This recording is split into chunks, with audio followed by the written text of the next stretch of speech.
5, 4, 3, 2, 1.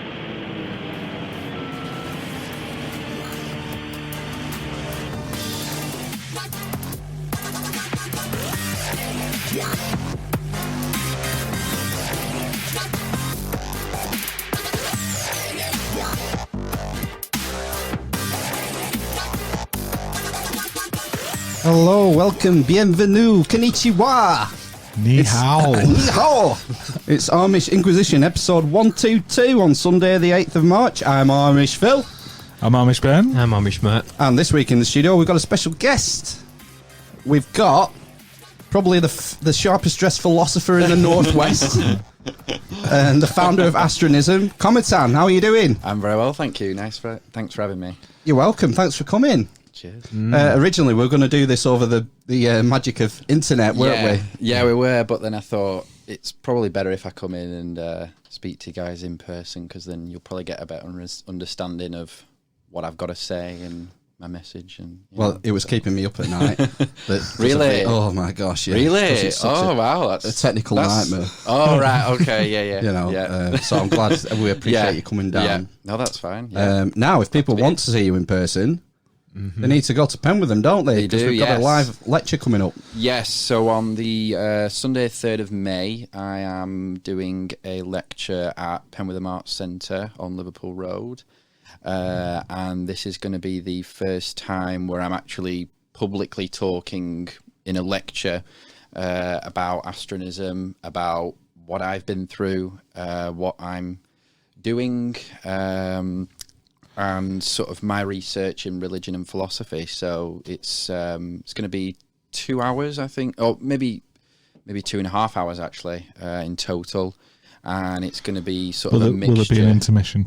There will be an intermission, yeah. They're going to need it, to be honest, because there's like quite heavy live stuff in the streams. first hour. So, and then there'll be like a sort of open question debate at the Q&A? end of it. Yeah, Q&A, yeah, definitely. Cool. Get people involved, get people challenging what I've got to say, because that's what it's all about. You know, at the end of the day, I'm a philosopher, so it's all about the debate, really. So that's what I've come here for today. So. Well, the whole point is sort of questioning everything, isn't it? Of course it is, yeah, that's right. Yeah, and I do. And I question myself sometimes, you know, and sometimes I think with the way that I'm presented online, people don't think that I question myself, but of course I do.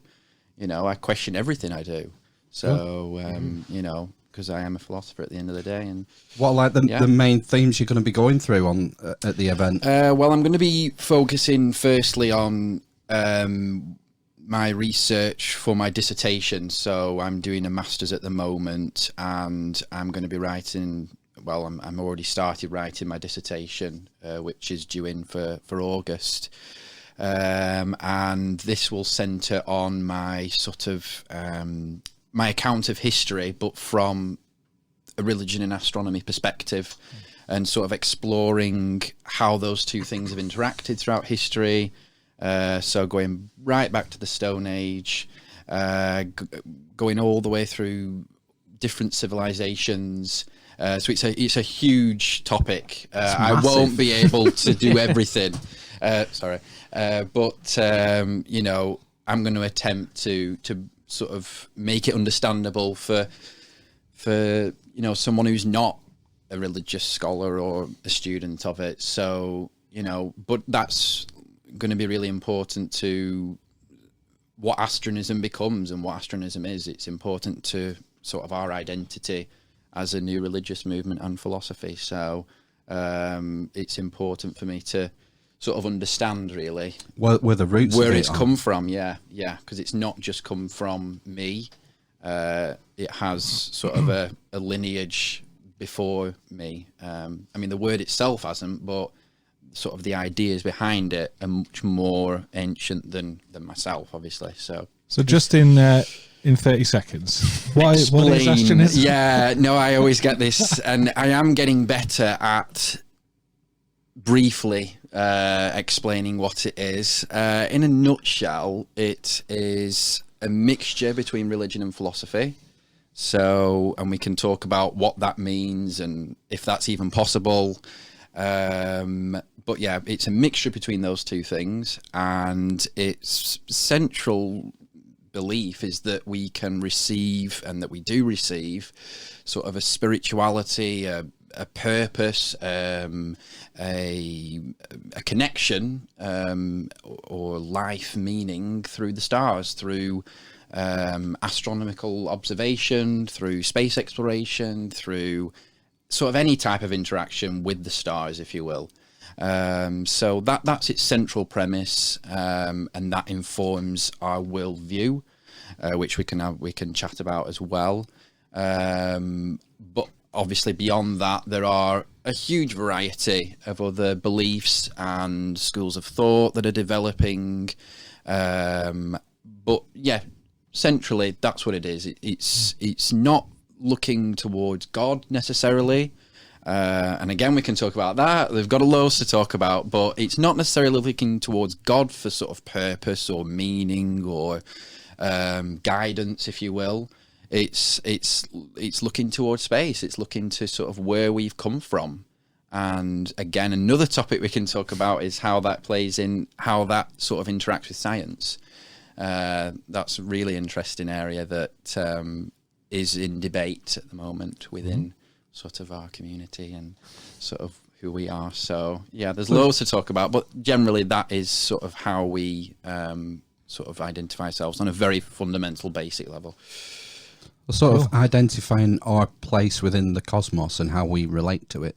Yeah, correct. Yeah, definitely. I think we've got a very different way of sort of viewing humanity.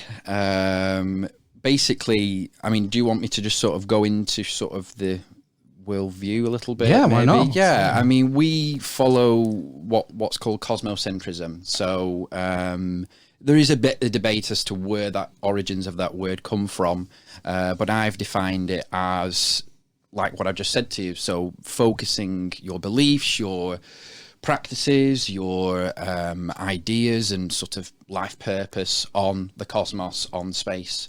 So obviously that means that it's not theocentric. So like Christianity would be theocentric. And so because of that, sort of the role of humanity within astronomism is sort of put to one side. So humanity really, in a way, because we're so looking up to the stars and it's all up there, it's not down here. The answers aren't down here. The answers to existence are up there. It can sort of feel sometimes like we're nothing. We're like insignificant. Yeah. And so it is very interesting as to sort of the role of humanity in astronomism, and that's still developing. I'm still writing about that.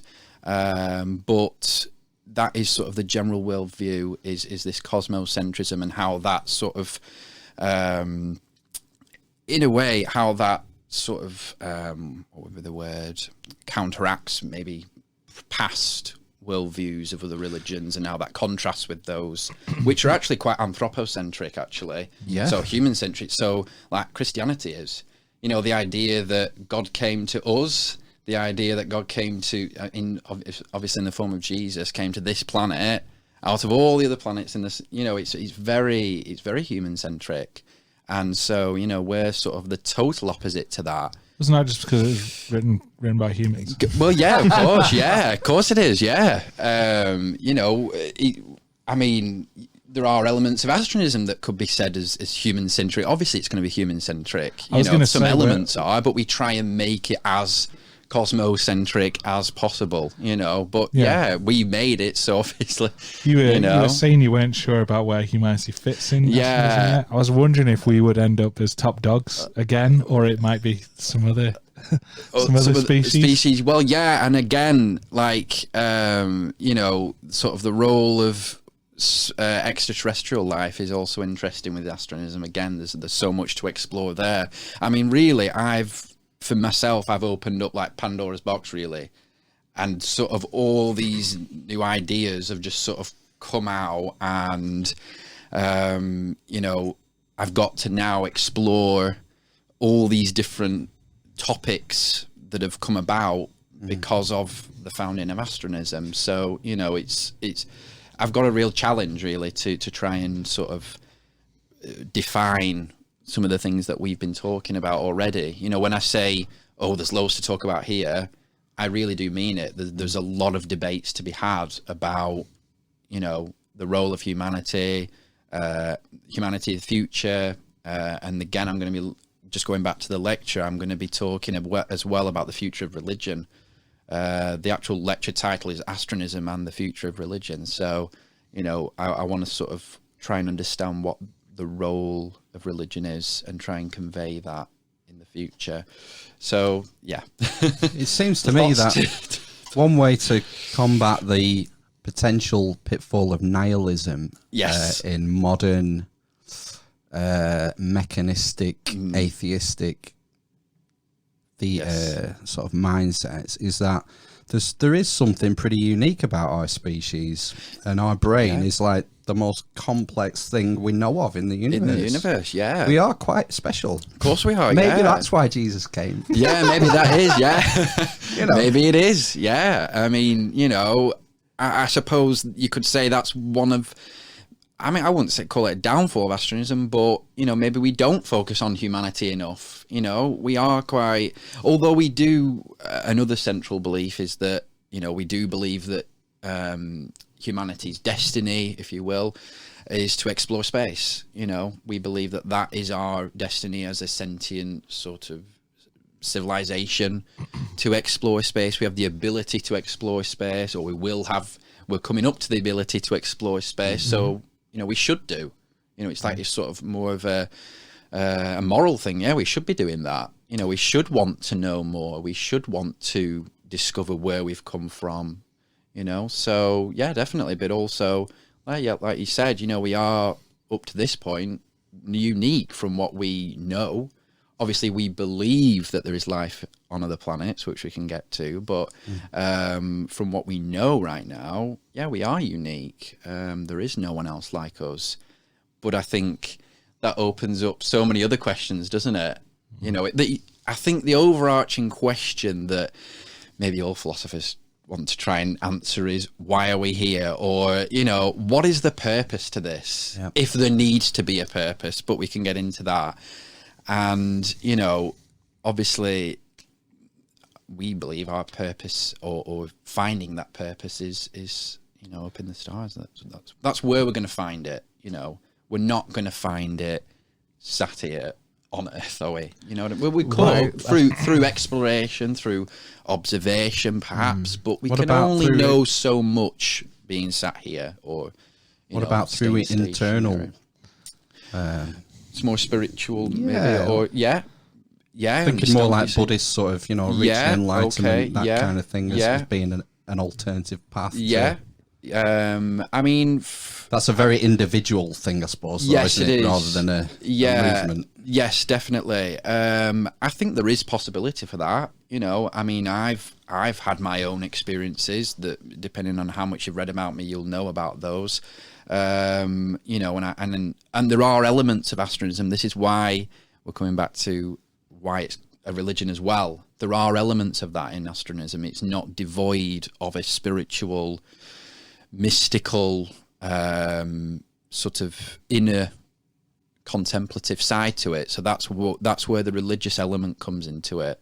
So yeah, definitely I think it needs both. You know, I think it needs sort of that inner sort of finding yourself and inner self, both individually and collectively, but then also more of a physical looking outward ascendance, or, you know, into space, you know, physical. So yeah, there's two aspects to it. So as a rule, do astronists believe in a deity or a supreme being? Or this is interesting, because God's not a nice it's a difficult word to use, really. It is, yeah, because there's lots of other connotations to it, because you're drawing in morality there as well when you think about God, aren't you, rather than just a deity.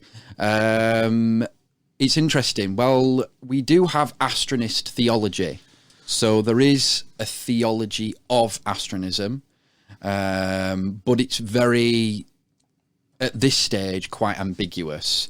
I've written extensively in my book on what we call the divine, which is our conception of sort of the uncaused first cause, if you will. The number one. Unity. All that stuff. But it's totally not anything like the Christian God or anything like that. You know, it's. I mean, we can get into that, but we do treat theology again philosophically. We're not saying, oh, this is a dogma, you got to believe it. This is where the philosophical side comes in. As I begin to talk more, you'll sort of understand the balance that we try and get between religious elements and philosophical elements. But we explore theology, as a serious topic, and there is a theology there for people to engage with. It's fully developed. It's got its own ideas and new beliefs, if you will. But again, it's not essential. What is essential is what I've just told you about. You know, you've got to have that feeling within yourself. That's something I didn't say actually was, you know, really what astronomism is based on is on a feeling. It's when you go outside at night in your garden or whatever, and you look up at the stars and you feel something religious, you feel something spiritual, you feel something philosophical or deeper than just how science views it. So that's the difference between... I can't remember what it is, but it's when you... It's intuition. I've had it, and I think everyone's had it, where you have that realization that of your own insignificance. It's called rock. awe. Oh, yes. That's one word for it. I was thinking of scientific. So. Yeah. But I'm guessing you're tying this into quite... Would I be right in saying you're tying this into sort of hard science as well? So would you... Yes. When you said that the uncaused first cause, which is something a lot of people who are interested in philosophy will recognise. Yes. A lot of people would tie that to the singularity of the Big Bang. Yes. So that's why I said that the concept of what we call the divine is very broad. So it could be that. I mean, we can, and again, there's a cosmology of astronomism, which we can get into. There's an eschatology, so talking about what happens when we die. It's all developed, but it is continuing to evolve as we speak, literally. You know, every day there are new elements that are being drawn into it. So this is something that's happening right now. But yeah, you're right. Yeah, it is something similar to that, you could say. But again, that's sort of as far back as we can look scientifically. Yeah, isn't it? scientifically, yeah. I mean, in terms of the cosmology, you know, we sort of look beyond that. I mean, we can get into that if you wish. You know, we can look at sort of how we view sort of our place, sort of in existence as in general. It does go very deep, but we can do that if you wish. We're fairly deep, guys. Well, yeah, okay then. So basically, in astronomism, we believe that... Hang on, Cometan. I've picked up on this a few times. Oh, yeah. You say we, as in we the astronists. How many are you? Well, it's quite difficult to we're constantly trying to get a number of how many people. We're in every country pretty much, because I class people who have emailed me and just from different countries who've shown at least an interest or some sort of acknowledgement, you know, that, yeah, they do feel when they look up to the stars in sort of a religion, they do relate that to their religion in some way. Right. So the classification of it is very, very complicated. But we're not recognised officially in any countries yet. So again, that doesn't really allow for us to get hard stats. No censorship. But it'll definitely be sort of in the hundreds of thousands, definitely, because of the amount of followers that we've got on social media and everything we do with our websites. I don't know if you've looked on our social media at all. Yeah, and our websites, we've got quite an extensive group of website networks and YouTube channels and all this other stuff that we're constantly adding to.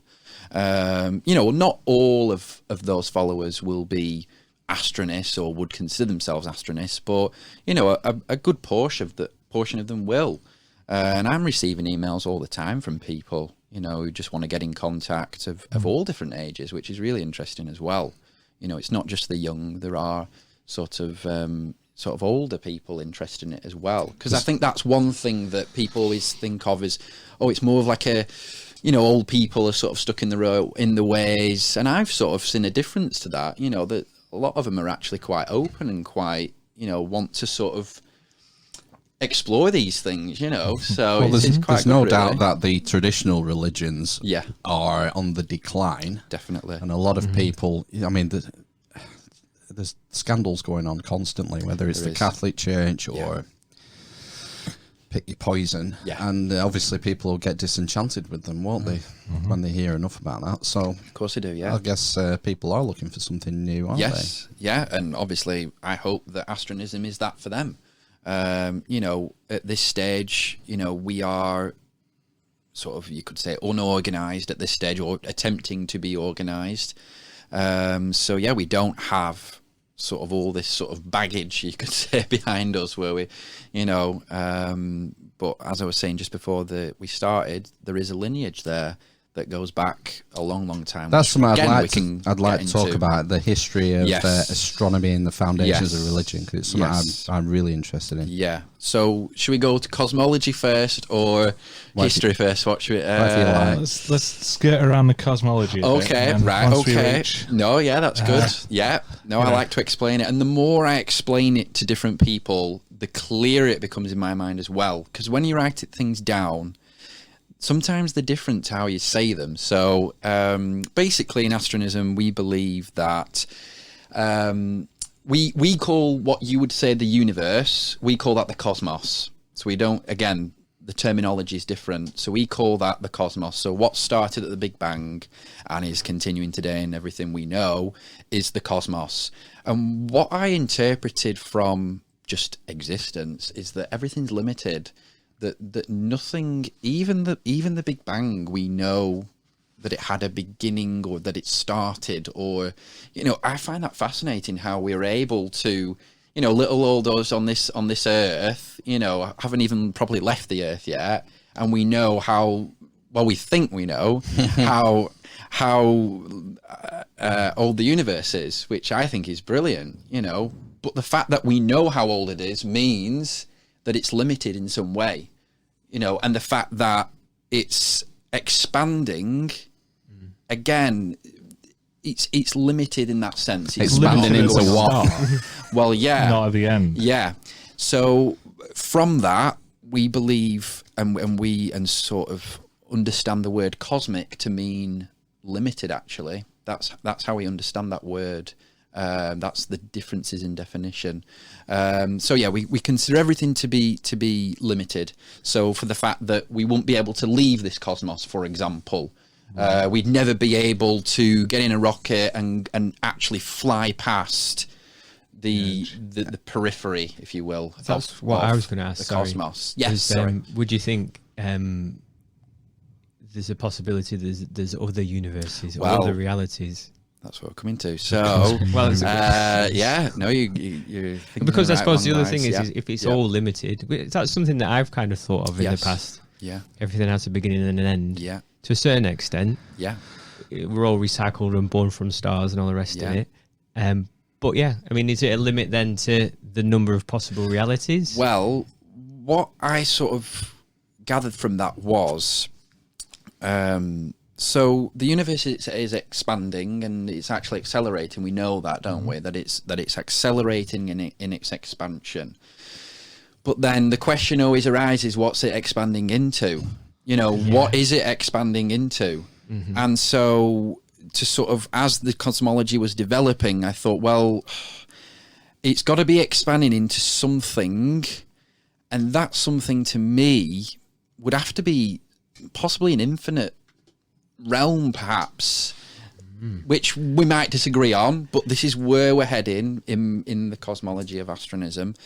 And what we call that place is the universe. So we call that the universe. So whatever is beyond this cosmos, so whatever this cosmos is expanding into, the universe. Obviously, I don't know this, but this is just going on. Obviously not. It's your philosophy. But this is just get- my philosophical. I'm just going by logic. I'm just going by reason.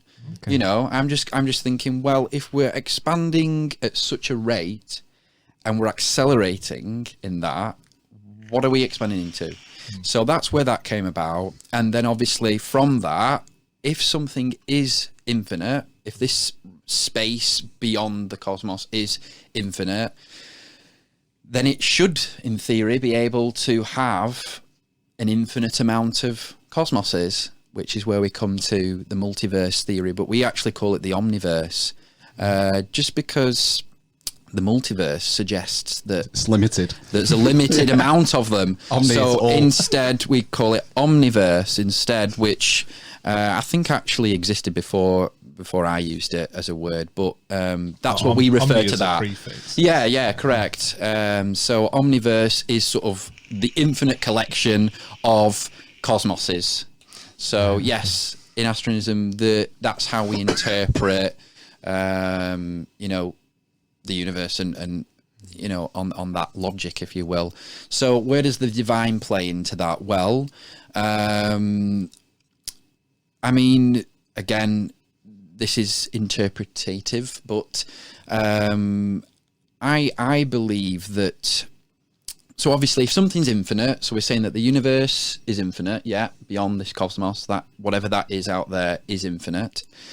And again, if we're going along this line of logic that it's infinite, it can't have been created then.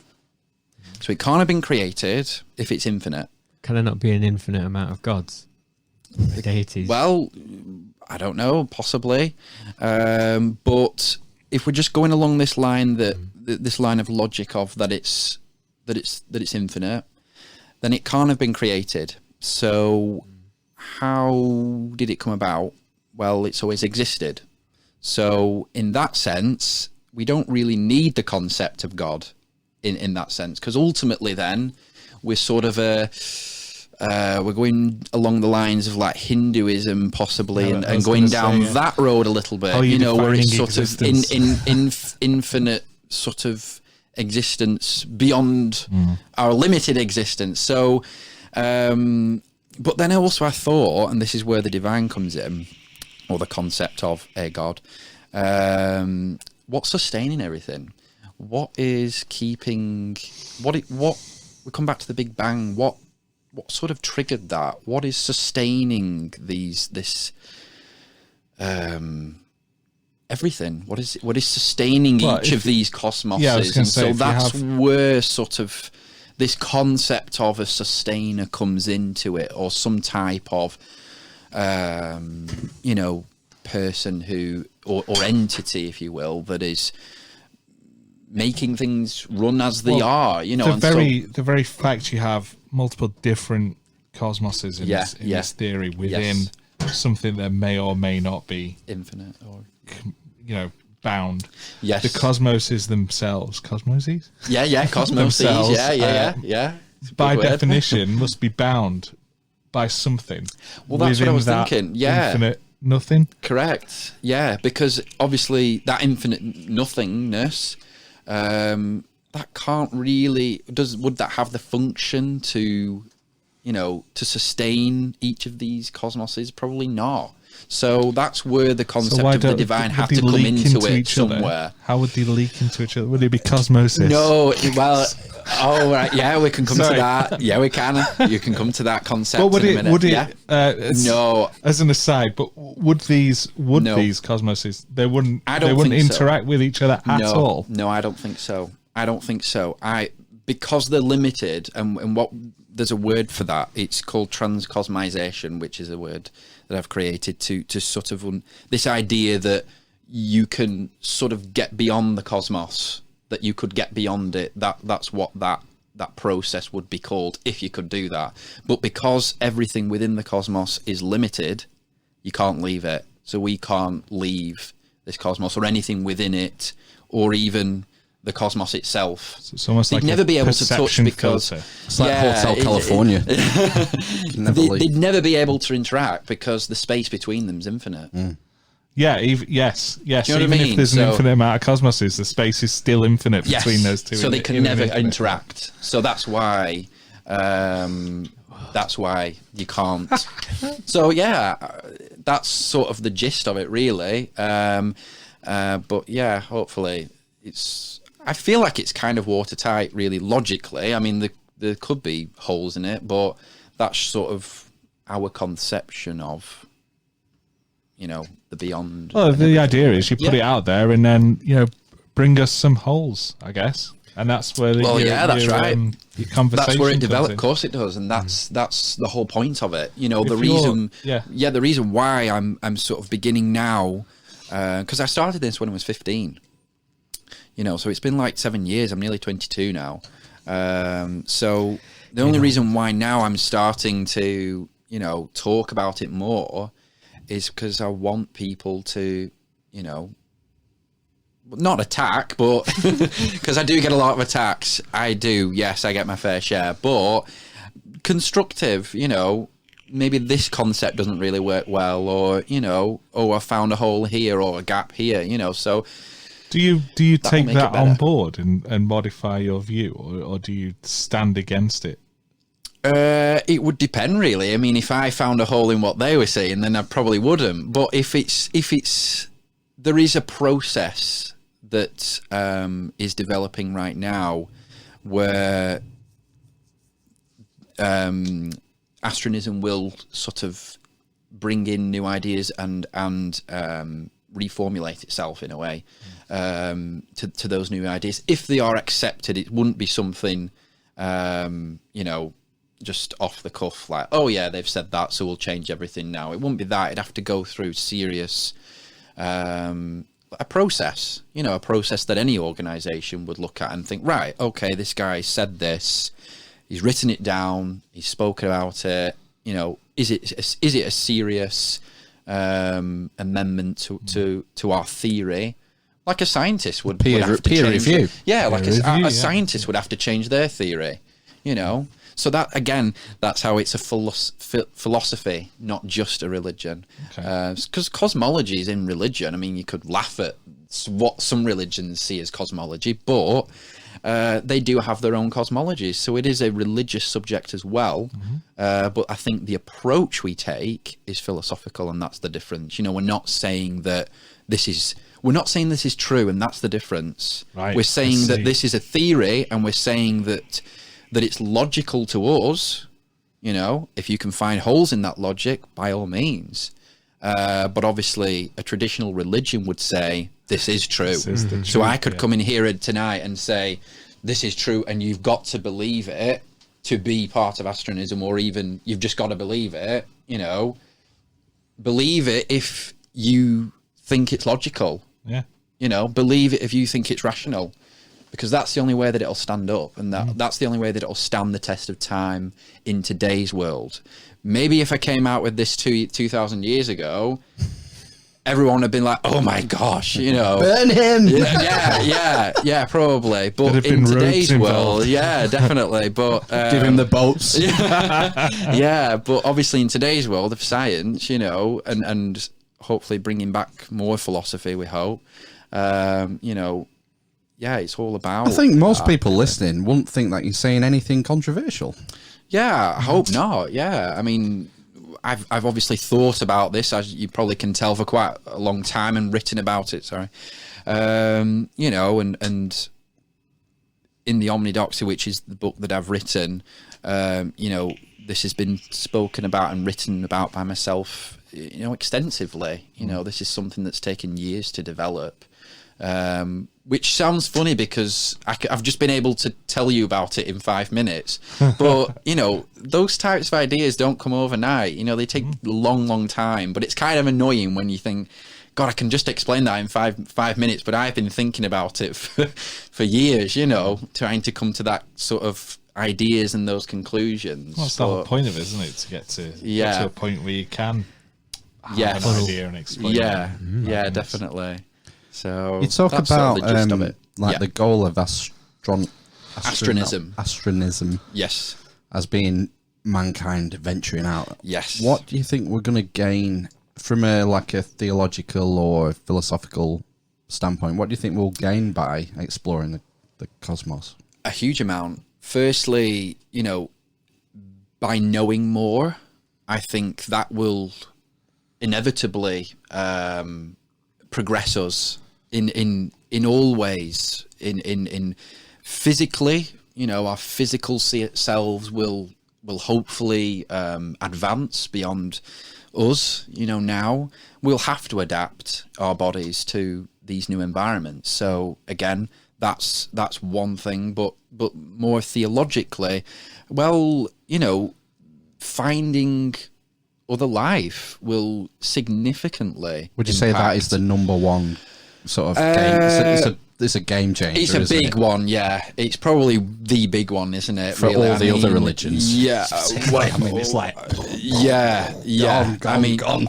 Yeah, definitely. I mean, some of them would definitely try and sort of continue to exist, even if they try and say, reinterpret we really this. knew about reinterpretation. That was what I was looking for. They'll definitely try and do that, but I mean, with Christianity, they'd have a hard time. They'd have a really hard time to try and reinterpret the fact that Jesus came here and that we are special, because that's what it says. It's deeply ingrained that we are special in that thinking. And with astronomy, it's sort of the opposite. We don't think we're special in the sense that we're special in the sense that we are sentient. We've created a major, what we think is a major civilization. But in the sense that we're special, that no one else exists, no, we're not special in that sense. Maybe that depends on the level of sentience of the other species, though. Yeah, it does. I mean, they could be on levels that we can't even imagine. I was going the other way, like bacteria. or even not. Yeah, correct. Well, yeah, there's a possibility, isn't it? Is it not the moon called Enceladus? Yes, going around with a gas giant. Yes, it's Jupiter, an ice moon, and it potentially it could be there. There's liquid water there, isn't there? Yeah, correct. Well, I mean, there's planets that we know of that they've said will have liquid water on them. We know that already. I think it's Kepler 22b, isn't it? That's the one that's sort of Earth-like. I think there's more and more, isn't there? There's more and more. That's just one example. They've said that is an Earth-like planet. Obviously, they can't see what's on it, but they can tell. I think from the light that comes from it, they can tell what the size, atmosphere. Elements. Yeah. And they know there's water on it. Yeah. So, I mean, really, is it solved then? It's a Goldilocks zone, isn't it, where water can be in its three states. If we're thinking about it again, let's go back to logic. I mean, can someone logically say that there isn't any life in the universe other than us? Do you know what I mean? What about Fermi's paradox? But what's that then?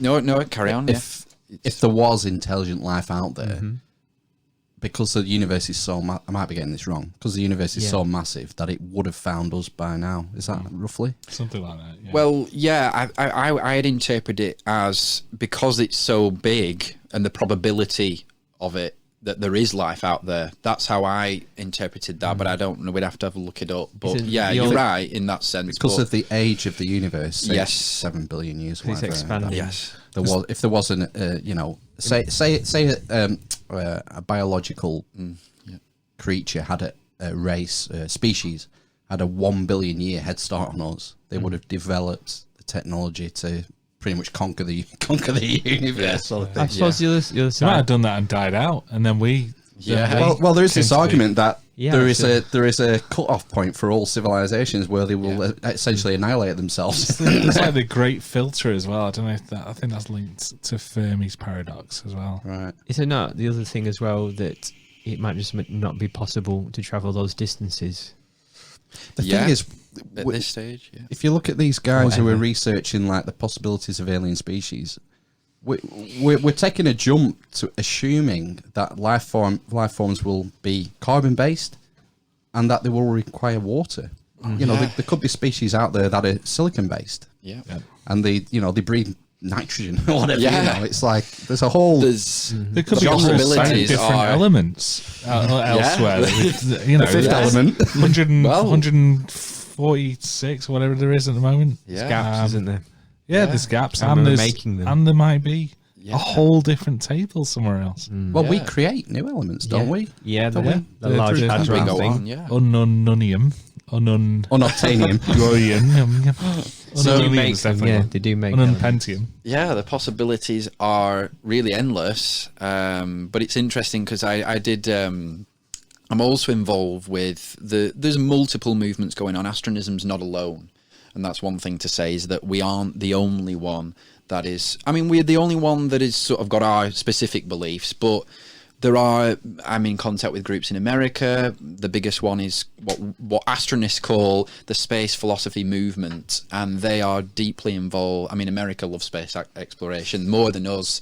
I wish we would be a bit more like America in that way. You know, it's deeply ingrained in their culture with NASA and the space race and all that. So, you know, they are, you know, they've got their own beliefs as well, and they're sort of more philosophy based, but yeah, I mean, they're a whole separate movement to us, and you know, they're involved in space policy and, you know, the politics of it, because that's going to play a massive role.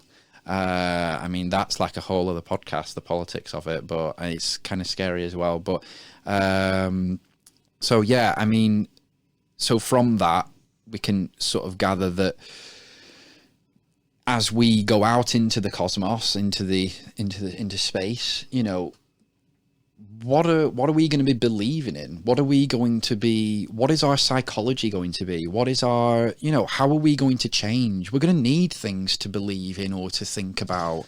You know, these discoveries. I mean, imagine if you're on a spacecraft going past Jupiter, for example. None of us have ever seen that in person.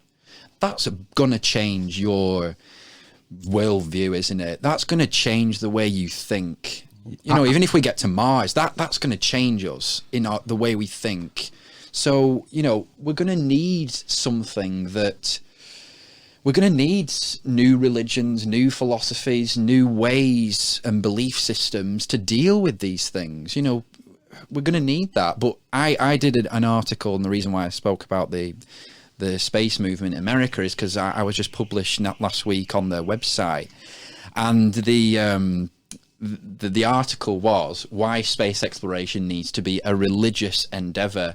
Now, using that word, it's a trigger word. Oh yeah, I knew what I was getting myself in for. But it gets a lot of views, you know, it's a trigger word. It gets a lot of people talking, and that's my job. You know, I want to get people talking about it, even if it's in a really negative way towards me. But anyway, so, and there was one comment that I had to reply back to, because he was like, why do we need religions when we go into space? And, you know, I thought, well, of course we do. We're going to need some belief systems. We're going to need something that's going to keep us sane and keep us, you know, I mean, obviously this guy who's commenting thinks that science can do that. You know, for me, science can't do that for me. Yeah, Sorry, it can't. It's not. You know, I mean, it just doesn't have what a religion has, and it's kind of, I want to explore that. Maybe I'll have to write an article on it, but there are subtleties that science doesn't quite reach, because it can't. It's not made for that. You know, we're coming at the same. Science is just a methodology. Yeah, it's not a belief system. It's not something that is there to sort of comfort us, if you will, or to give us guidance or direction, or, you know, it's there to sort of keep us in line and tell us, well, you know, this is what's true, or this is, you know, what's false. But, you know, I mean, you tell me, you're the scientist, but, you know, scientists out there who would disagree with well, this. yeah, they might do. I mean, some people obviously consider science as the replacement of religion, you know, and that is an argument, and it's there, you know, but fundamentally, I do think humans need something to attach themselves to. Is that a flaw of our species, though? flaw, probably just our nature. You know, maybe it's not a flaw. Maybe it's just our nature. You know, maybe that's what makes us who we are. You know, I'm with you on that. yeah. I think, you know, was it Nietzsche who said God is dead? Well, yeah, it was. Yeah. I do worry that there is a bit of a vacuum since because we've become so reductionist and our view of the world is very mechanized, and we would just want to break everything down smaller and smaller. And I think a lot of people are missing meaning in their life. I know they are because they email me. They tell me.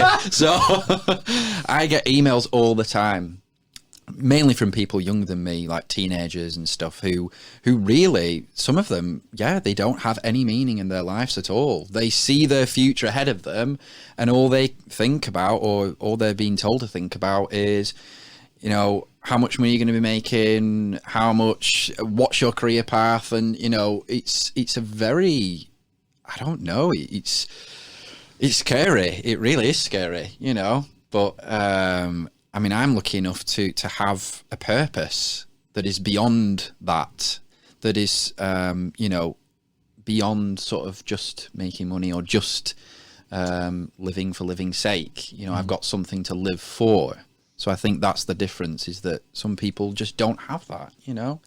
But yeah, I agree with you. I think people are missing out on that, and I think religions like the church or other religions, they have failed in that sense. They have failed in that sense. They've not been able to grow and progress and they failed us as a society, really. You know, Catholic Church, look at that.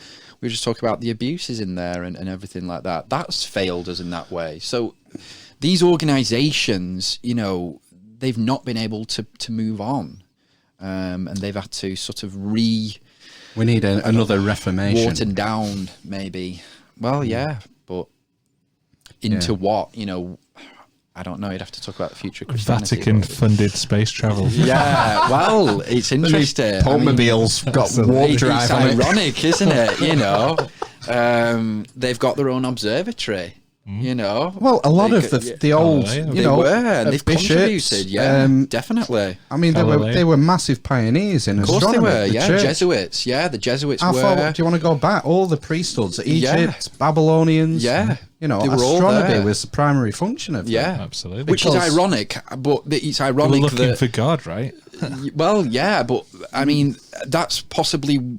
I mean, you know, these priests who are involved in the observatory now, you know, they see the universe, the astronomical world, if you will, as, you know, a manifestation of God. And the more they know about it, they see that as, they interpret that as, you know, knowing more about God and his creation. So, you know, it's sort of encouraging them in that way. So yeah, I mean, it's not going to die, but do you think, right, but if you created all this stuff in 7 days, what do you do with the rest of the time? 6 days. You get 6 days on the seventh day. Yeah, I mean, what about the rest of the time? It can't stand up, can it? Obviously, you know, it's not true. But it's metaphorical. Yeah. You know, it is metaphorical. The Old Testament is allegory. Yeah, what it is. Yeah, it's not to be taken literally. Yeah, or that's what we say now. Obviously, at the time they didn't, but things move on, don't they? Do you not think the writers were writing allegory and encoding knowledge? I don't in that think way? So. I don't think things were as maybe not as deep back then. Really? I don't think so. I think because you've got to put yourself in their shoes. You know, they didn't know anything really about what was beyond. They still thought that the sun revolved around the earth, you know. So put yourself in that type of shoe. You know, you can't. I mean, you could. I mean, we don't know. I mean, that's just my opinion, but you know, we don't know that. You could be doing them a disservice. Possibly, yeah. How not? See, I'm one of these guys who likes these lost civilization theories. Yes, yeah. You look at like old megalithic architecture, like the pyramids, Stonehenge, all these. Well, yeah. They've all got astronomical alignments, and a lot of them are like they're calendars in a way, and they're marking out things like the procession of the equinoxes and stuff like that, and you think, well, to high degrees of accuracy, and you think maybe they knew a lot more than we're giving them credit for. Well, that nicely brings us into the history part, because that's really important as well, and that's obviously, like I said at the beginning, is sort of something I'm researching right now.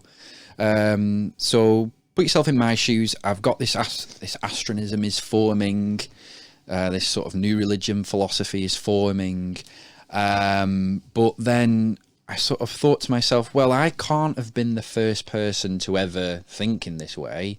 So, you know, what was before me? You know, who is involved in this type of work or this field before I was? And so I started looking into the history of astronomy and its involvement with religion. And what I found was quite profound was that, number one, it can, well, from my research, it's going to be claimed to be the oldest religious tradition, which is a massive claim that I need to be able to back up, which we can talk about. Number two, that no one has given their time to create a proper history for it in one document that lines out all the history of that as a tradition. And as well, number three is that, you know, following like the Age of Enlightenment and astronomy's sort of being part of science, you know, the sort of the religion being able to interact with astronomy is drastically reduced. You know, just go on to any journal website and there'll be hardly any I found it very difficult to find anything to do with astronomy and religion together in the same you know, article, because it's not the status quo. The status quo is that astronomy is a scientific you know, discipline, and you know, there's not many people writing about it from a religious perspective. So that's what I kind of want to bring to it. But yeah, so just to go back to that, I started doing this research, and then I found that this tradition, well, I should probably explain what a religious tradition is. So you'll probably know that religions are collected into traditions in scholarship. So there's three big ones at the moment. There's Abrahamic, Dharmic, and Taoic. So the Taoic ones are Chinese. And so what my claim is that there's a fourth one, and the fourth one is the Astronic tradition. And that's what I've come up with. That's the word that I've created for it. And what I'm saying is that this tradition is a collection of astronomical religions and cults and individuals and writers throughout history that sort of share the same ideas to what I'm telling you about today, not in so much depth as like the cosmology side of it, but just the general idea that you get some sort of spirituality from the stars idea. Obviously the one you'll all know of is astrology. You know, that's really interesting how we interact with astrology, because everyone always thinks that astronism is just a new version of astrology. It really isn't. We just consider astrology like an ancestor. So we're part of the same tradition. We sort of have the same idea that, you know, there's some type of religious, spiritual something that you can gain from the stars. Obviously they interpret that very, very differently. So yeah, so if we go back to some of these ancient, before civilization began, prehistory, 40,000 years BC, and this is sort of around the time when for some reason they started carving into caves patterns of stars. And you know, this, to me, I mean, they were carving the brightness of the stars. So and the accuracy was fantastic, that they were able to get that accuracy. And obviously we know that these were 40,000 years ago roughly, because of the positions that they were in. So the fact that they were so accurate that they spent their time actually carving out in caves these stars and making sure the brightnesses were sort of more accurate, I think was connected to some sort of religious, spiritual connection, or some sort of spiritual religious ideas, if you will, that were beginning to form around this time. So there's definitely archaeological evidence for it, you know. Could it be navigation though? Prehistoric navigation? Because yes, you do get something from the stars, and one of the main things is. Yeah, of course it is. Well, that's what we'll get into, because a lot of these ancient sort of, they were mixed into one, I would think. You know, we call it utilitarian religion. So religion for a particular utility. So going a little bit further forward, so about 12,000 BC, they started using the stars for their agriculture. So they started to look at the positions of the stars and use that as like a clock, really, didn't they? Göbekli Tepe. Yeah, and all that. So it's looking at, you know, at this time and sort of trying to sort of understand that they're looking at the stars, and that's why they began to worship the stars, because they started to become dependent on them. You know, they were dependent on the stars. If the stars suddenly disappeared, they wouldn't know when to plant their crops or to harvest their crops, and then they'd all die. So, you know, they were very, very dependent on the stars at this time. So when constellations it began to... Yeah, sorry. So when they saw, like, Orion the Hunter, based on Herne the Hunter, I guess, and then this is only a few thousand years ago, you know, the Green Man and all that. And then prior to that, it would have been... Well, here's this set of stars that kind of looks like a dude, and when he's up, it's time to bring the cows in. When or they were whatever. in position, earlier than that. Yeah, Prehistory Decoded by Martin Sweatman. He goes into the cave paintings in Chauveau, and that they were recognising the constellations then and marking them. You know, the zodiac goes back, I reckon, 40,000 years. Yeah, wow, it has origins there. Yeah. And so.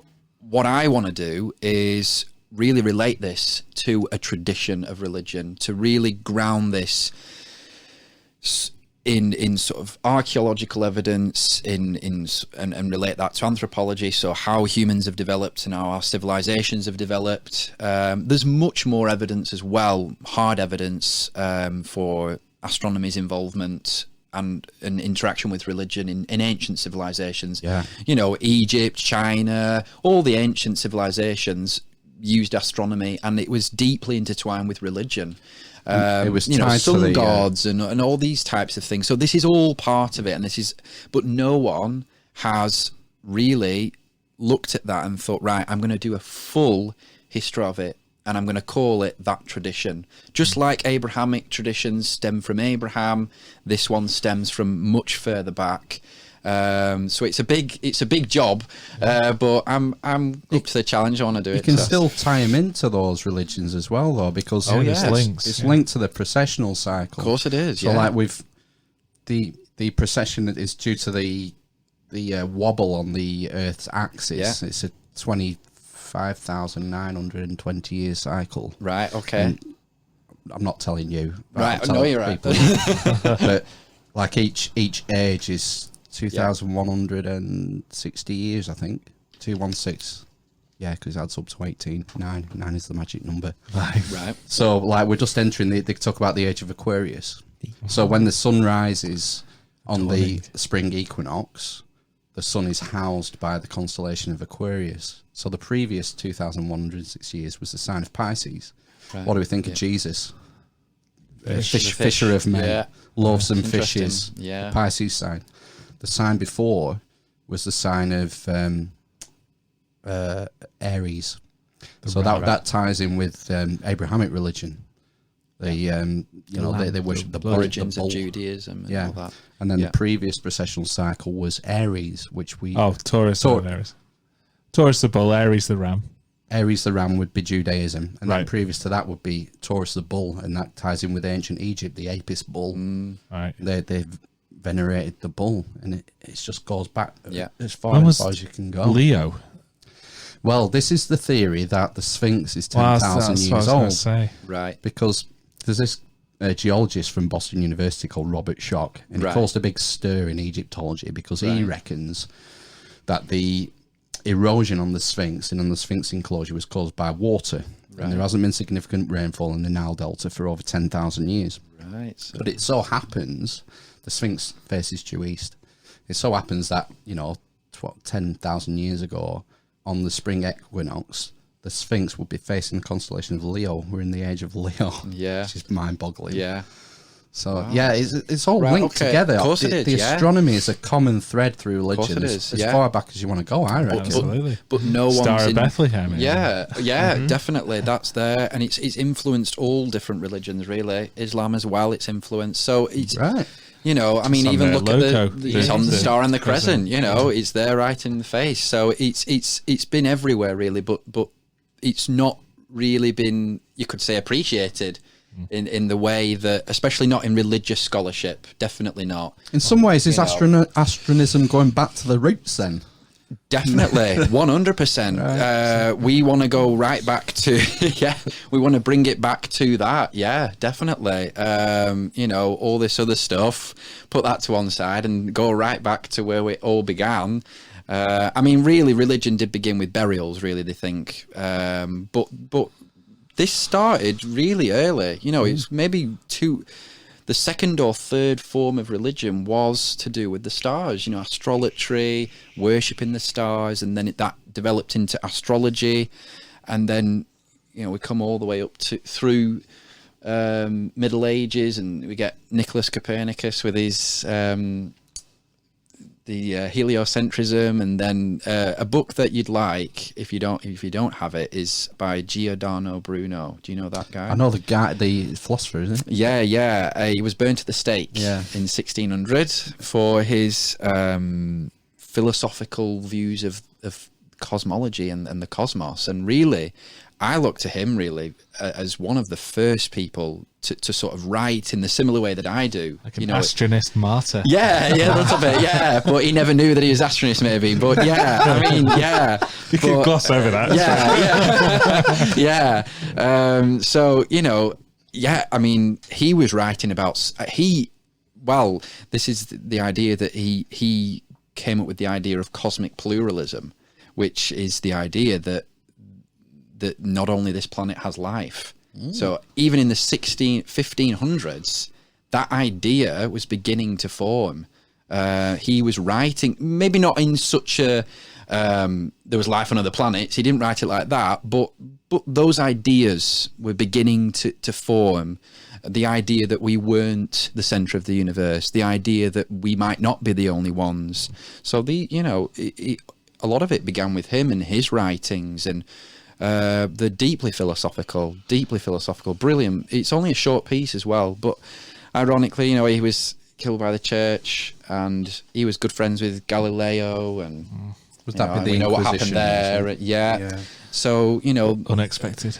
Yeah, I think it's just sort of history's not really been that kind to people of sort of my ilk, maybe. And I don't know. Well, no, but up to now, anyway. Even the modern religions, steeped in aliens and Xenu and all. Well, that sort of and sort of that's something else I wanted to address, because we've got to be sort of a bit more inclusivist in our approach to that, because we don't consider things like UFO religions to be part of this tradition, really. We've got quite a negative view of UFO religions. We want to keep it serious. We want to keep it, because we just don't see that as part of what we believe, really. What do you mean by UFO religions? Well, there's a lot of ufology, isn't it? UFO religions, but a lot of them based in the US, really, and here. That they believe that the actual religions have developed on the idea that UFOs are frequently... Jesus was a spaceman. Stuff like that, and new religious movements, it's new religious movements are developing all the time. I mean, you could call Scientology a UFO religion. Some people do, because of where they believe in, like the Xenu and all this other stuff, that we were extraterrestrial beings, and we wouldn't consider that part of it. We wouldn't consider them to be part of, because it's not astronomical. It's Yeah. it's UFO. It's UFOs. It's alien. So it's we have to sort of get that distinction between who we are and who they are, because there's also realism as well. Which have you heard of that? Nope. Realism.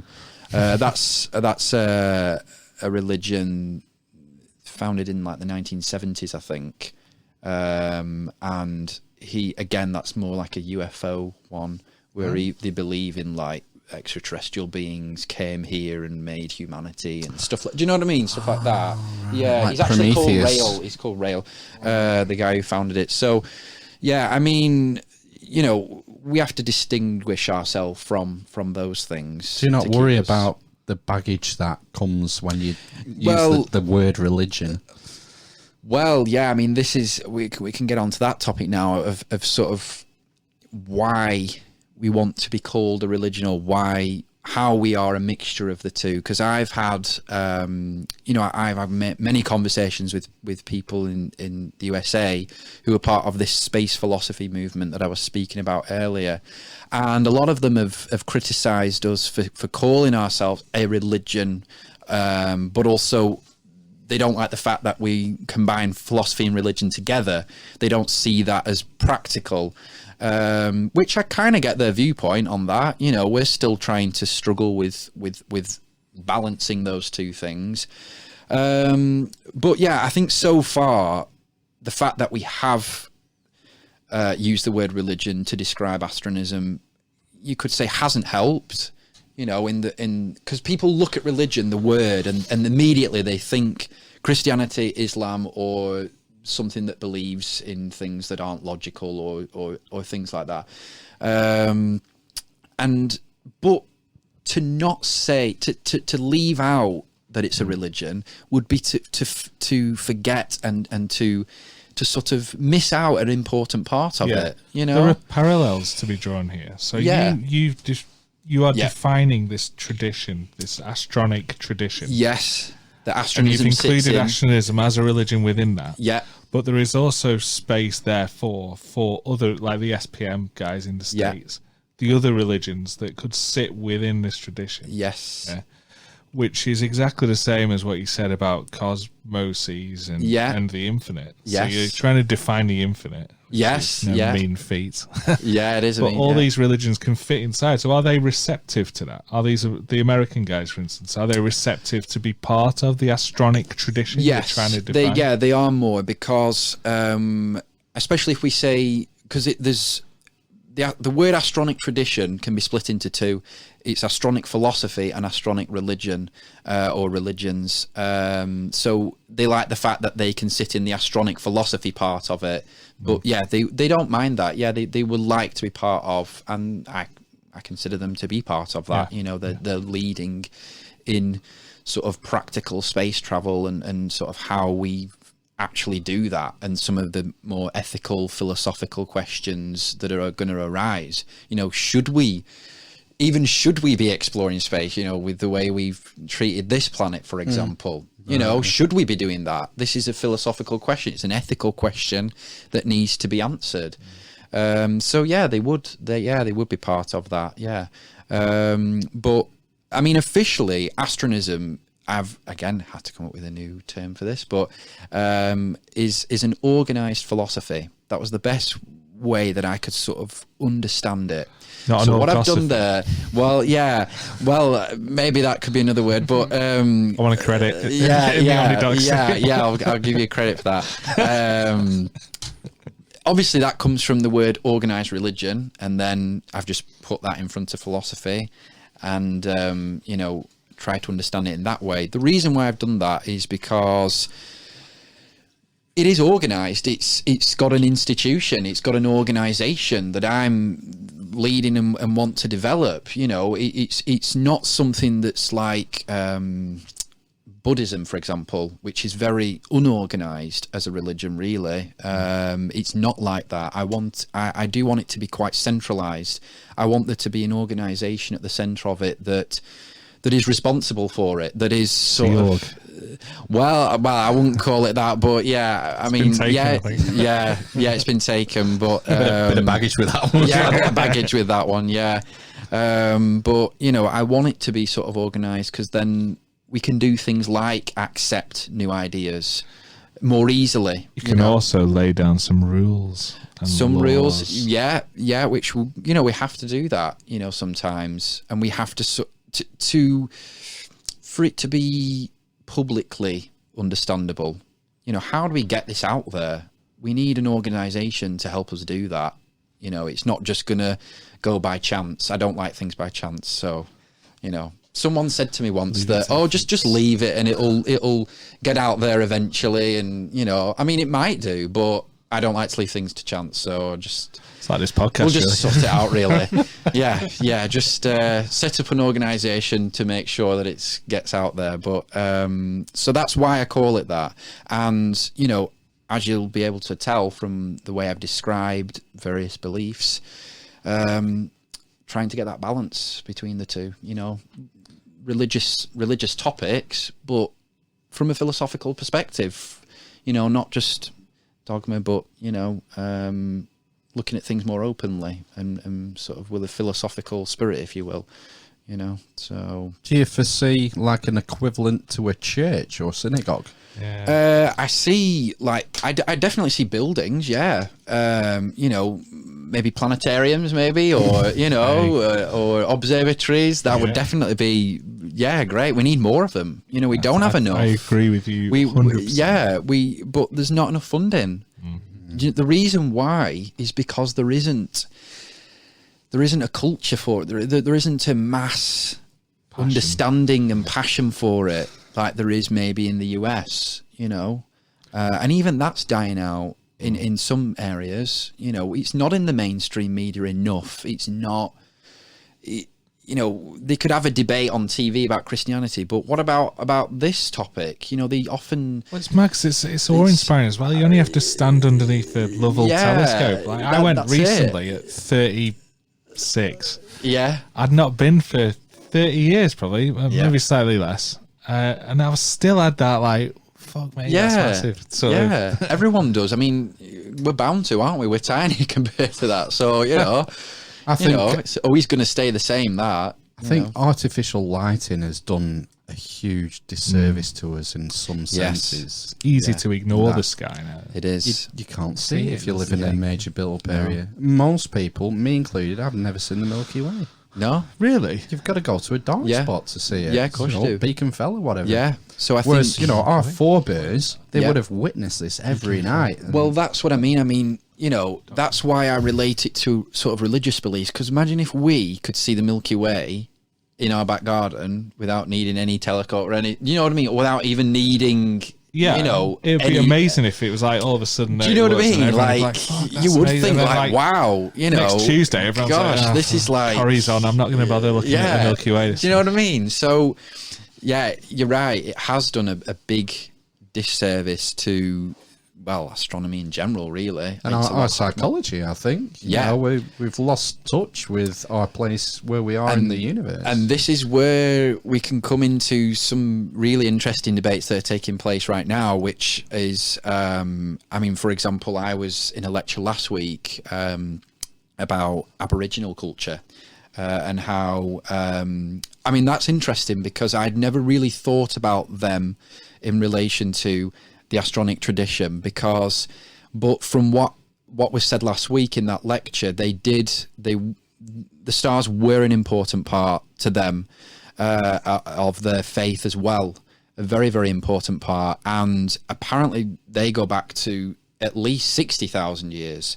So I don't know, I've still not even thought about that yet. I need to think about, does that mean astronic tradition goes back that far, or can we really include that, or I don't know. But we were talking about how they've been warning us for a long time about, you know, what we're doing to the planet and sort of the fact that we're not in touch with nature. They are, you know, they can sense stuff that is happening. My lecturers actually live with them for a while, And she said it was just amazing how they could sense that storms were coming. Really? You know, yeah. Oh, yeah. In a couple of days' time, they could sense that a storm was coming. That's how in touch they are with nature. And really, anyone who's born outside of that culture can never really understand it. Even she living there, I don't think she was there that long, but even living with them for a little while, you still don't understand how they have that deep connection to nature. And we've really lost that. You know, we're sort of, we love our technology, don't we? Our cold technology that's, you know... It's disheartening how we call, you know, we sort of see them as primitive and backward. Yeah, but they're really... unwilling to... They're more in touch with the universe than we are, really. I mean, we can have all the science and we know probably a lot more than what they do. But the fact that they're in touch with it is different. Yeah. You know, the fact that they can sense stuff and that they still use the stars like they did all those thousands of years ago. They still use the stars for navigation and crops and other things like that. So, you know, the fact that we've lost that, I think is really sad. But also I think I want astronism to sort of represent going back to that a little bit. You know, get out in your back garden and think about, you know, sort of try and get back to that. That's what I'm trying to advocate for. And that's where this sort of spiritual, religious feelings come into it. You know, that's where they connect. The fact that, you know, you feel those things is towards the stars, towards the astronomical world, is a product of being more connected to that world rather than just to the material world. You know, it is difficult, and I think this is another aspect that is difficult for astronism, is that the fact that, you know, the stars physically are so distant from us, the ordinary person doesn't want to think about that. You know, they think, well, it's not going to affect me. It's not going to. It's so millions of miles away. What's the point? Do you know what I mean? What is, if it's not right in front of me, like a church is, like maybe another type of building is, or, you know, something like that, then it doesn't really mean anything to me. People think like that. So that is an obstacle that I have to try and It's get strange over, that, because to be a true religious follower, you have to have that sort of level of abstract thought. So you would think there'd be perhaps more perceptive than a non-religious person. I think, well, yeah, you could say so, but cosmos. but even sort of non-religious people as well, who are sort of staunch atheists, and not just staunch atheists, anti-religious people, who I frequently interact with, which is a whole other conversation. But you know, I've lost my train of thought now. People looking at the stars, and yeah, wanting this and sort of, instant- yeah, and you know, they I mean, I've got them in my family. You know, they don't want to think about it. They just want to have the job. They want to go to a football game, and that's it. You know, they don't want to think about those ideas that are too far beyond themselves. They don't want to think about it. And I know people like that who are neither religious, and they're not, you know, they're not into astronomy or science either. So there are people out there. It's not everyone's going to like it, you know. Not everyone's going to be interested in it. But, you know... It's a certain type of person who's looking for something deeper. Yes. Some sort of deeper meaning in their life. Yeah. They've rejected the materialism. And they've also rejected other religions prior that they feel, or they see the holes in them and the gaps in them that you just can't look away from anymore. People who are probably naturally inquisitive and looking for answers, looking for knowledge, and who would probably be attracted to. Yeah, I hope so. Sort of open. It's more like an open discourse, really, isn't it? Yeah, of course it is. Yeah, where we stand in the grand scheme of things. Yeah, but then there's sort of these underlying principles that, and it's sort of an identity as well. You could say, you know, it's sort of, I'm an astronist. It's like an identity thing, isn't it? To be able to say that, to be part of something. Tribalism. That you say, yeah. Well, we've not changed, you know. We've not changed in that way. We're still tribalistic, you know. We see that gosh, everywhere in the world today. So Man United, Man City. yeah, all that stuff. We've really not changed in that way. So, and we like to associate things. We like that identity and the fact that we're part of something. Maybe that's what a lot of young people don't have. Maybe the parents have sort of rejected religion, and they've sort of come to the point, well, God, what do I belong to then? I mean, I didn't experience that. I was from a very, very religious childhood, extremely religious, from my grandmother. She was deeply Roman Catholic, Latin Mass, Roman Catholic, oh yeah. So where did you go to a Latin Mass? They're still going on. Yeah, really? around Lancashire. Yeah. Oh yeah. There's Latin Mass Society. There's Opus Dei that she was part of. Oh yeah, Opus Dei. That's hardcore. Yeah. Oh yeah, she was part of that. Was she? Yeah. Self-flagellation. I wouldn't go that far. No, but no, I don't think so. Talking But about Dan Brown. yeah, he is. Yeah, that's what he's talking Da about. Vinci Code, wasn't it? Yeah.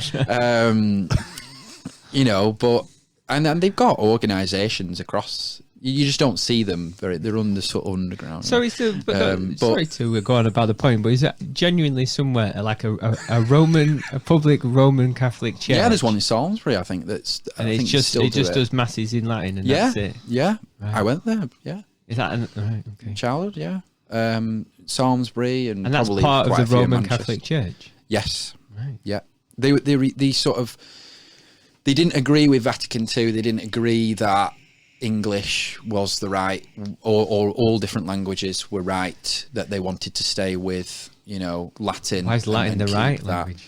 Well, it's at Roman Empire, doesn't it? Yeah, Roman Empire. Did he not speak Aramaic or something? Jesus, the Roman Catholic Church. Oh yeah, no, but Latin was the lingua franca. And Franco lingua.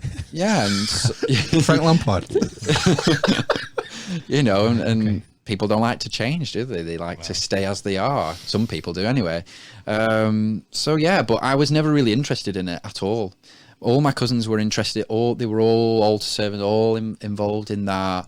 But no, I was never really interested in it up until 15 years old. But we weren't allowed to look at other religions. We weren't allowed to think about anything else. So when I got into my teenage years and started looking at proper history, proper religion, and the variety, the diversity, the history of it all, I think that's where this has come from, really. The fact that I was quite deprived in that way in my childhood, because they don't teach it in school well at all, really. But I didn't know anything else existed. So when you sort of open up to this sort of world that you didn't know existed, maybe that was a trigger for me. So it's kind of, would you say maybe astronism is a way of going back to the first, well, we kind of said, the first religion. Yeah, definitely. The singularity as it is. Yeah. Kind of saying before. And the other thing is, it was ubiquitous across the planet. Yeah, it was, and that's interesting. Wherever you look, wherever the archaeologists look, whether it's in the British Isles or in Turkey or Cheval Caves or Aborigines, it's always tied to. Yeah. It goes back to what you said, though, doesn't it, about artificial lighting and the power of the stars and what they would have looked like without that. Yeah, and you're getting it 12 hours a day. Exactly. You can't escape it. No. So, yeah, and there's a brilliant tradition of mythology developed as well around it. I don't know if you've heard if you've got one, that's great. Hamlet's Mill. Oh, right, okay. Yeah. That's a classic. Amazing. Hero's Journey. Yeah. I don't know, have you heard of the Cosmic Hunt? Have you heard of that? That's really interesting. So this was, they've traced it back to at least 15,000 BC, this story. They know that because it was the same exact story in America, in sort of Mesoamerica and prehistoric North America and South America. It was there. So it must have travelled across the Bering Strait, through Alaska, down into America before the continents parted at 15,000 BC. Yeah. So it must have existed before then. But this is this story. It's one of the oldest myths. It's about hunters who are hunting this bear, and what happens to the bear when they get it is that it sort of I'm trying to think of the best way to describe it, but it sort of disappears and then goes into the stars.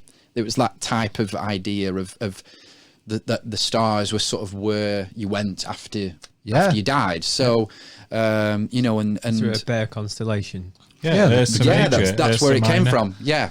So that's it's like the River Styx. Sort of the River Styx was the analogy for the Milky Way. And yeah, you paid the ferryman to get you through the Milky Way into the next life. Charon, the ferryman. Oh yes, yeah, that rings a bell. So I mean that's one of the a really interesting one. And again, all that is part of this tradition that I'm talking about. It's all involved in it. There's a thread through a lot of ancient myths, isn't there? That there's loads to astronomy and the stars. I mean, Hamlet's mill they're describing Hamlet's mill as being the processional cycle. This grinding mill that just goes on every 25,000 years. Yeah, and it's brilliant. And it's fascinating. It's absolutely fascinating that it's been passed down through oral tradition until, you know, the advent of writing just a few thousand, 5,000 years ago. Yeah, it is amazing. That we still have it all. Yeah, it's amazing. It's mind-blowing. But obviously it's never been like organised in the same way or sort of formalised or in the same way that Christianity was, or it just didn't happen. You know, we can't change history now. You know, the astrology died out and is now like pseudoscience, isn't it? Really, it's like a religion, really. I mean, you've got to believe in the fact that looking at the stars tells you something about your own life. To me, that's like a religious idea, to be honest. But nowadays it's considered a pseudoscience. So, you know, all these things died out and nothing really has come along and really until me. So I have to... Someone's got to do it. So, are you going to be the Pope of Astronism? Is it going to be like a hierarchy? Yeah, where do you put yourself? Because I was going to ask if you saw yourself as a god. Well, it's funny because it'd be interesting to get... No. This was water. This is water when he walked in. It's wine now. Thanks, Cometan. It's interesting because it'd be good to get your opinions off me at the end of this podcast, because whenever I go and meet people who've read about me and then after the fact, they're like, you're not who we expected you were. You know, we thought you're going to be some crazy lunatic who sort of thinks that he's like God or something, or that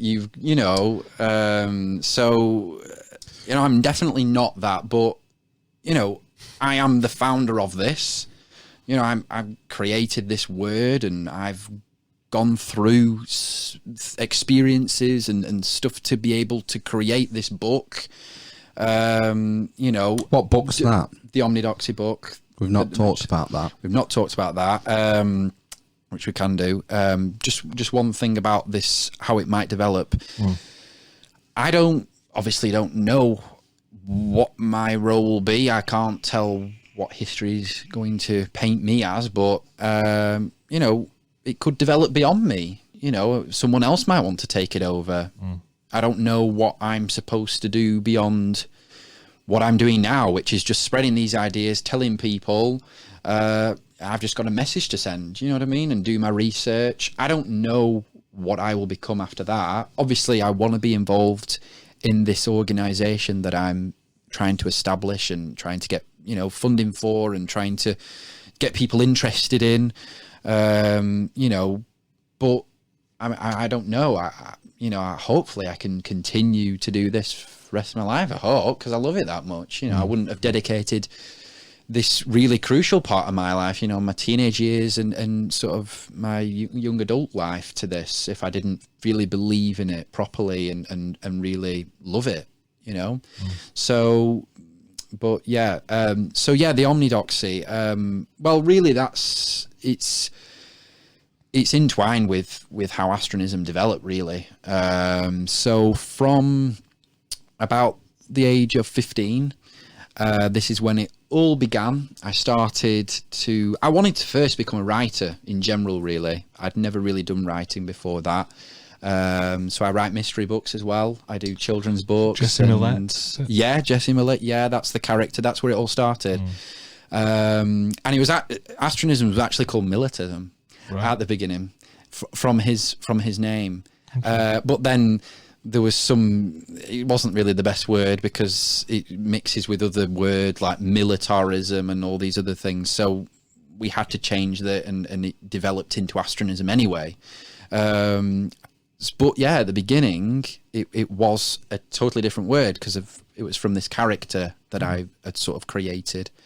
And then and what it was originally was supposed to be like a philosophy for the character. You know what I mean? So I wanted a philosophy to for this character that would guide this character. Very Tolkien-esque. Yeah. You know, he's not just acting. He's wayward. He's actually got a philosophy that he follows and that other people can follow and stuff. So, and then I started then to sort of look into religion and started to then receive these ideas and, you know... Receive these ideas? That sounds a bit like revelation. Well, the word has been used, not from God. Do you feel like you've been guided as part of this? It's interesting. It's still very raw for me, to be honest. It's still very, and it's probably one of the most touchy parts about talking about it because this directs to me, you know, as a person. But yeah, something happened where I was thinking of ideas every single day. Bombarded with them, really, regarding this all the stuff we've been talking about, everything and more, all of it coming out in my mind every day. I'd wake up in the middle of the night and I'd be able to write thousands of words just like that, just writing on my laptop, thousands and thousands of words. And this dedication came to it, this amazing, this ability to write that I didn't know was within me. I mean, the Omnidoxy is 2 million words long. I don't know if you knew that, but that's how long it is. It was 1 million, I think, last time I read. Well, yeah, but it's gone up since then. Okay. The core of it is 1 million words. You're right there. Okay. The core of it is, but then there's other parts to it that have been added together, and that's been a whole story that would take up another podcast probably, but. So I started writing that when I was about 17. So I started getting these ideas about space and humanity and space religion and all these different things. And I didn't actually start writing it down until I was about 17. And then they started getting more and more as I was writing more things down. And then that's how it's come to be this massive book. Was God involved?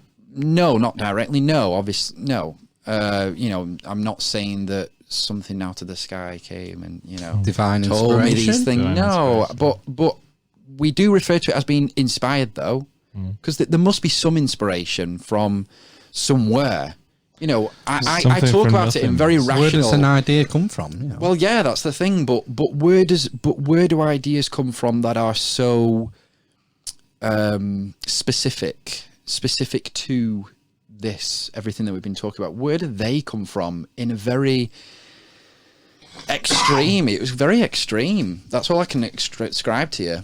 I mean, my family members, I was telling them about it as it was happening, and they can relate back, and I'd be sat there constantly, sort of in my own world, if you will, not really in this world, just sort of in my own. I don't know. What do people have when they have religious? There's a term for spiritual psychotic episodes, or psychotic chemical imbalance. It depends, or something. So there's many different. Skeptics have said that. Well, exactly. So I was just thinking that a psychology. Yeah. I'd like psychotic you episode. to tell me. A biochemist might say it was a chemical imbalance. A priest might say it was divine inspiration. Yeah, so there's different interpretations, but all I can say is that is what I experienced, and the book is there as sort of proof of that. You know, I'm not just saying I wasn't saying it was any of those things. No, I'm saying that yeah, it is, yeah. whatever it is certainly something. Yes. The way I've heard it described is being in the zone. Yeah. I've never Yeah. been in the zone. I know you haven't. I know because I play in a band with you. But when you're like a talented musician, sometimes Flow. you enter the zone and you Yeah. don't. You can just pretty much unconsciously do what you're doing, Yeah. and it's automatic. Yeah. It's like it just happens on its own, and you're almost like a passenger Got just this watching it, ability. thinking, "Ooh, that was nice. Yeah. I like that." Yeah. Yeah, It's almost that's- like automatic. Yes, it was like that. It was like that. It was like, honestly, it was like I wasn't really controlling it. It was like that. It was There is like, a thing called automatic writing, though, isn't there? That's I don't know. I know. Many stereotypes. Yeah, Right. right. Yeah. I don't know. Well, no, it's more like a strange occult. Oh, practice, right, where isn't you're it? sort of writing, but you're not actually Yeah. looking at. All right, Contacting okay. No, the it wasn't spirit that. world. I was definitely doing the writing, but it was as though You didn't Yeah. feel in control of it. no, not at times, no, and I can still remember feeling that way. Wow. You know, when you Gonna wake cause some up. copyright issues there. Well, I know, yeah. They can't sue himself. Surely. Well, it's- But yeah, I mean, I don't know. I still don't know. I really don't know. I can't say for sure what it was, and has because it I'm ended? philosopher, Do you think it'd happen again? I'm still getting ideas, but not to the extent that it was when I was really deep into writing it. No. Do you think you But could I think trigger it with something? Possibly, yeah. I'm Possibly. thinking of It's DMT. yeah.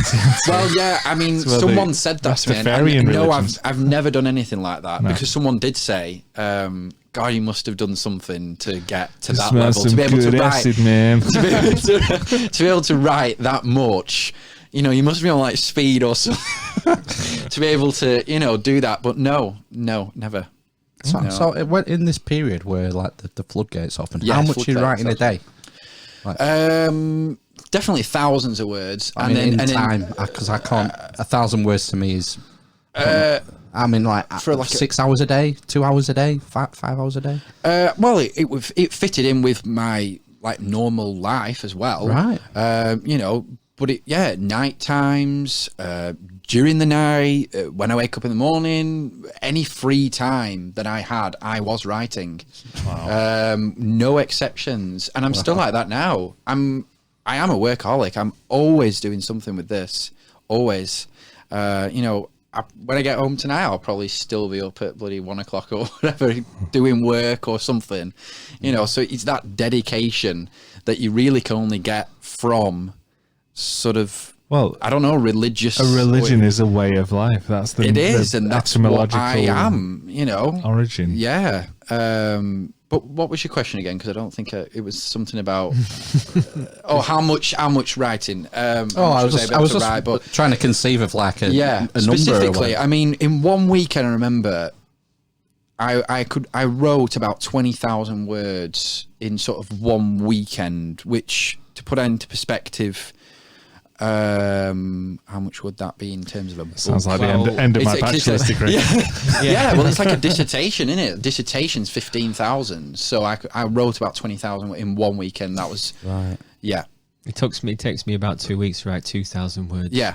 So that's the level that I was at. That I was, you know, like that. Strange. I know. Were you concerned? Yeah. What about your family? How have they reacted to it all? Quite well, actually. Funnily enough. Been excommunicated. No. Well, none of them are religious now. Right, okay. Because my grandmother was so overbearing with her religion, she's passed away now. Because of They that? all turned against it. They all okay. turned against it. Andrew. So, yeah. So they all saw the same sort of thing, that she was a bit too much. Yeah, but I suppose with the way that I am now, I sort of look back on that and I think, wow, I've probably got a lot of influence from her. I think it does pass on sort of subconsciously. You know, when I was younger in my Epigenetics. childhood, we were deeply religious. I think it does subconsciously sink in. And even though I wasn't interested then, it must have come out at this time, and this is why I'm so interested in. I'm interested in religion in general. I mean, I'm doing a master's in it, so it's not just astronism I'm interested in. I'm interested in all religions, and I think it did have an effect on me. It must have done. It must have done. Things in your childhood do. We're products of our environment, of course we are, to a large extent. And I think it doesn't always come out in that time either. It can come out later. And so for me, I do think that sort of her deep religious self conviction. It was amazing, really. You don't see stuff like that anymore. I mean, just to give you an idea of it, she had like shrines to Mary in her. She had quite a big shrine to Holly Willoughby. Yeah, you do, don't you? Yeah. So it's like similar, but definitely not a virgin. But you know, it's like she had that, and then just like, where was the shrine? Just in like a garden. Oh, right. Okay. You know, there was quite a big. She had like fields. Okay. As part of the house. Fields of shrines. No. just like you know, the house that they built. God, it's from like the 1950s. So God, they had loads of land back then, didn't they? You know, they had just 3 fields to themselves. So you know, in these fields, she got us all. I remember building it. You know, we built it together. You know, and she'd go out there and spend hours in devotion, and really? in a house was religion. A whole house was. There were statues of Jesus in the front room, life-size statues in the front room, like you would see in church. Those types of statues, and she just collected them throughout her life. She never threw anything away. Kind of like this room, but imagine more tasteful. Jesus everywhere. You know, so it was like that, but it was amazing. You know, and I don't knock her. I don't say that God was bloody overly religious. You know, but did she I have think it's any? good, you know, she had any divine? Was she touched? You know, did she have some sort of inspiration to take? Because most people don't to that degree, do they? No, I mean, I think she must have had something, you know, revelation to be that devoted to it, to sort of decorate your whole house and have your whole life situated around it. You know, she must have had something, but no, she never told me. But yeah, it was. You could argue it was a little bit cult-like in that way, because you know she didn't really like anyone outside the family to sort of be around. You know, she just wanted it to be us, and you know, deeply Catholic, and you know, really, yeah. So that must have had an effect on me, you know, and obviously, you know, I consider her, you know, definitely part of sort of astronism in that way, because she's affected me. So even though she probably wouldn't believe in astronism, you know, she had a massive effect on it. You could argue that if she wasn't so religious, maybe I wouldn't have, maybe something in my head wouldn't have triggered. Maybe whatever it was triggered her, and she misinterpreted it as Jesus. Yeah, maybe. There's so many conspiracies that could come about. They probably will. That's what makes a great religion. Conspiracies. Yeah. I like them. I think they're quite interesting. Yeah, I love absolutely. different opinions about it. So yeah, I think it's great. But yeah, there must have been some effect there, and obviously, you know, going forward, you know, I don't know. Maybe I'll experience more things. Maybe I won't experience anything else. I don't know. I've just got to carry on with my life and try and build this religion, I suppose. Yeah, this philosophy, this, you know, only because I believe in it, only because I think it's good. It's worthwhile. Yeah, it's worthwhile. Yeah. So I mean, sometimes there are, you know, dark times where you think, gosh, you know, this is more like a curse, really, because it is a little bit. You know, it's sort of. I've not been able to do this the normal things that other teenagers, you know, can do, like go out every weekend. Or I mean, I probably wouldn't do that anyway. But do you know what I mean? Yeah. No, maybe not. But do you know what I mean? I've not had, because this started when I was 15. I've not had like the normal adolescent life. I haven't, you know, so I've missed out on other things. So. We can take you out if you want. Yeah, 2 bottles of White Lightning. On the park. You know, Yeah, on wreck. I think as well, it just sort of opened up a love for the world, a love for learning. I think that's why I'm interested in academia, you know. A love for learning like yourself, you know, interested in history and You're lucky you history found it so and- young in life. Yeah, I as do. well. I mean, yeah, on the whole, I do consider myself, you know, lucky. I'm lucky to have something that's driving me forward, that is very different from the status quo. So I was doing another interview on Monday. I had to go up to Leeds, and you know, this was more about business. It was like a business podcast, and he just described me as we've got a very different guest tonight, you know. But it's I always get that, you know, very different, but I don't mind that. I'd take it as a compliment. Yeah. You know, I'm not like some of these young people nowadays who just Instagram famous and reality TV and Do you not I wanna watch do Love something Island? else. No. No, I didn't think so. No. You know, but I'm not really part of that. Well, you know, I want to represent something. You could say deeper. Yeah, I was gonna say. I was gonna Yeah, say bigger, something. deeper, More yeah, meaningful. Yeah, more meaningful. We need that. We need that in the world. I think we do. Yeah, I think but that's it's a great place because we're knocking 10 past we 10 are, now. and we could be here We forever. could go on forever. We could. There's so much. Yeah. Well, I'll have to come back at some point and go Yes. through some Certainly, of the yeah. pieces. with- Everything has a beginning. Love to have you and back, an end. Cometan. It's been yeah, great. Yeah, Really thank you enjoyed very it. much. Cheers. All the links to the social media will be in the show notes if you're listening via the podcast app, and we'll post it all anyway. Yeah. What's the links to the events? So, well, yeah, it's all on my website. So if you go to cometan.org, that's one website. And then if you want to learn specifically about astronism, we've got astronism.com, we've got astronism.org. Astronism.org is more of it's like an encyclopedia. So it's deep. If you really want to learn a lot more deeply about it, just go to astronism.org. If you want to email me directly, you can go to help@jessiemillett.com. But we'll put it in the description Yeah, as well. Because it'll all be there. I like it when people send me direct emails. I like to answer the questions, and Yeah. so yeah. Forward your spam. Forward the spam. Yeah.